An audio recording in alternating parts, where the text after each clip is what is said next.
ये बात बिल्कुल सच है कि मैं तुमसे बहुत प्यार करती हूँ। अस्सलाम वालेकुम सर। वालेकुम सलाम आमिर, क्या हाल है? ठीक ठाक है? जी सर, मैं ठीक हूँ। आप आज हफ्ते वाले दिन? हाँ, बस वो कुछ काम पेंडिंग में था तो मैंने कहा आगे ख़त्म कर लूँ। सर आपके लिए कॉफ़ी भिजवा दूँ? हाँ? कॉफ़ी भिजवा दूँ आपके लिए सर? हाँ, कॉफ़ी भिजवा दें। कोई आया है ऑफ़िस? जी सर, एचआर और एडमिन के कुछ लोग आए हुए हैं। अच्छा, ओके, ओके। आप कॉफ़ी भिजवा दें। जी sir. Thank you.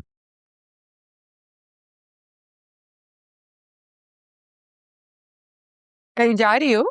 Ji, office जा रही हूँ। लेकिन तुम तो कह रही थी ना कि आज तुम ऑफ करोगी और आज तो सैटरडे है, फिर क्या करने जा रही हो? मैं अपने लिए नहीं जा रही, किसी और के लिए जा रही हूँ। बस कर दो, निकल आओ उस शादीशुदा मर्द के चुंगल से। कुछ नहीं मिलेगा तुम्हें। सब मिलेगा मॉम, सब मिलेगा। आप बस देखती जाएं। अब ये फाइल और यूएसबी क्या करी आपके पास? हाँ, वो मैंने हमारे तमाम एसेट्स और अकाउंट्स की डिटेल्स इस यूएसबी में कंपाइल कर दी है और मैं चाह रही थी कि ये तुम्हारे हवाले कर दूं, तो तुम इन्हें संभाल के रख लो। मॉम, मुझसे मेरा फोन तो संभाला नहीं जाता। इतनी सारी इंफॉर्मेशन मैं कैसे संभालूंगी? देखो बेटा, संभालनी तो पड़ेंगी और तुम्हें सब कुछ देखना भी पड़ेगा।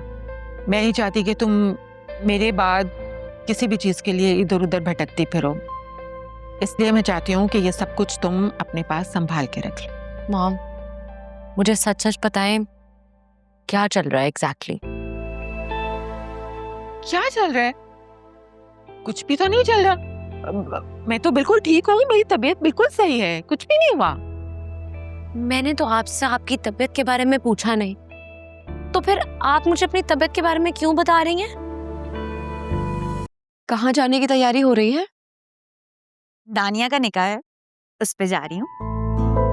ओ, वही दानिया जिसे गोल्ड मेडल मिला था? हाँ, अमेरिका जा रही है शादी के बाद।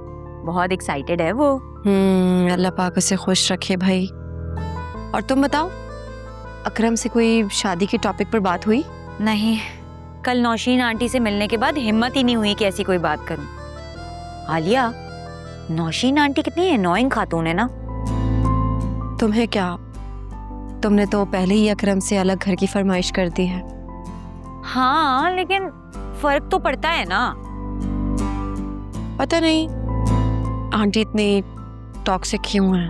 नहीं आलिया, कोई भी इंसान टॉक्सिक पैदा नहीं होता। हमारे हालात और जिंदगी के तजुर्बा हमें टॉक्सिक बना देते हैं। हाँ, लेकिन इसका कोई हल भी तो नहीं है ना। किसने कहा?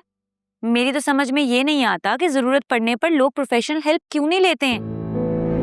तुम्हें पता है, नौशीन आंटी को किसी अच्छी साइकोलॉजिस्ट की जरूरत है। गलती से भी ना ये बात उनके सामने मत कर देना, दुश्मन बन जाएंगी वो तुम्हारी।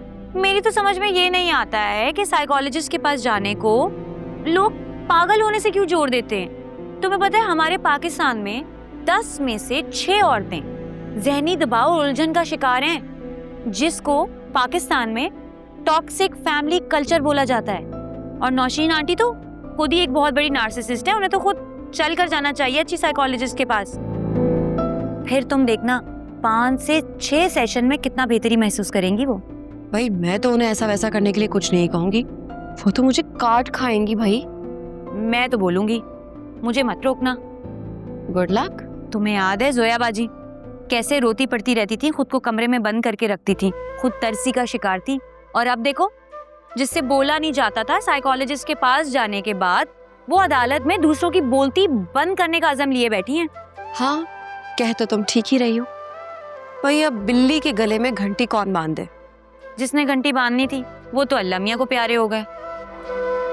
अब तो बस मुझे जुनैरा की मेंटल हेल्थ का ख्याल रहता है। चलो तुम रेडी हो जाओ।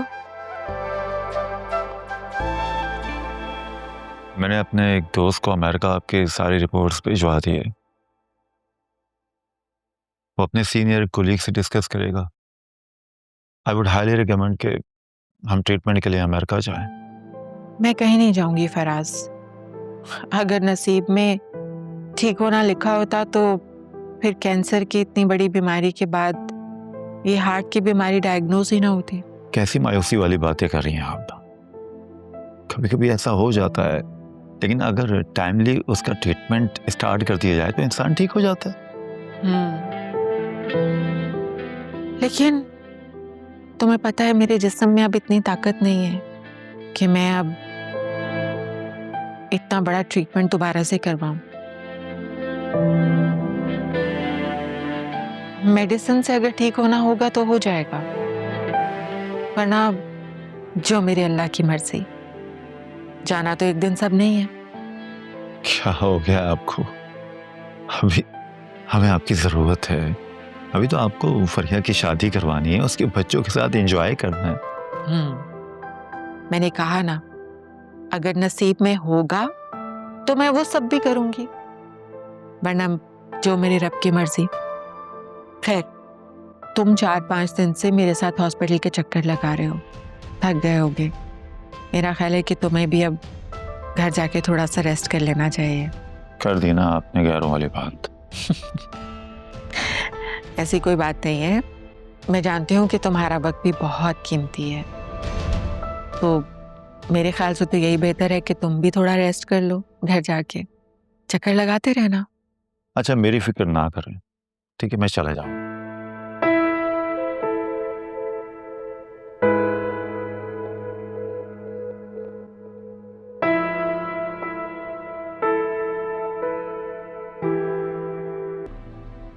क्या देखो ये बातें लेकर बैठ गया हो?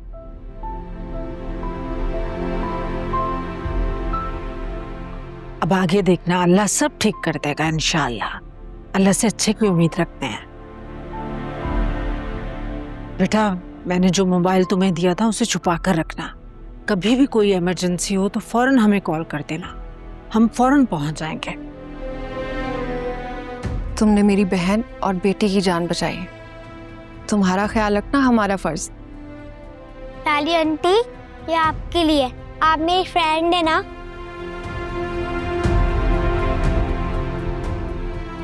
ये बहुत प्यारा है, मैं इसको हमेशा पहन के रखूंगी। आप इतनी मजे की पैनकेक बनाती थी, अब मुझे पैनकेक कौन बना के देगा? आपकी मम्मा बना के देंगी। लेकिन मम्मा को तो पैनकेक बनाना ही नहीं आता है। आयरा की बच्ची, देखा मेरी बेटी ने तो पार्टी बदल ली।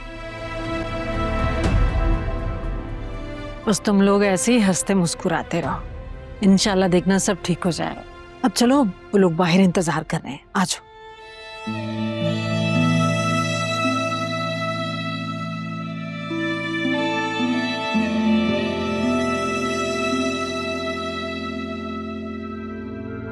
हॉस्पिटल वालों ने घर पे ही रिपोर्ट्स भिजवा दी और उस लिफाफे पर वासी का नाम लिखा था।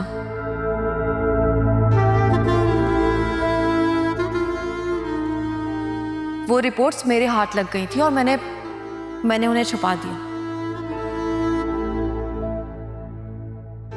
मानना पड़ेगा, ये आलिया है बात लगी, किसी ना किसी तरीके से बच जाती है। लेकिन आलिया, इतनी आसानी से तो मैं भी तुम्हारा पीछा नहीं छोड़ूंगी।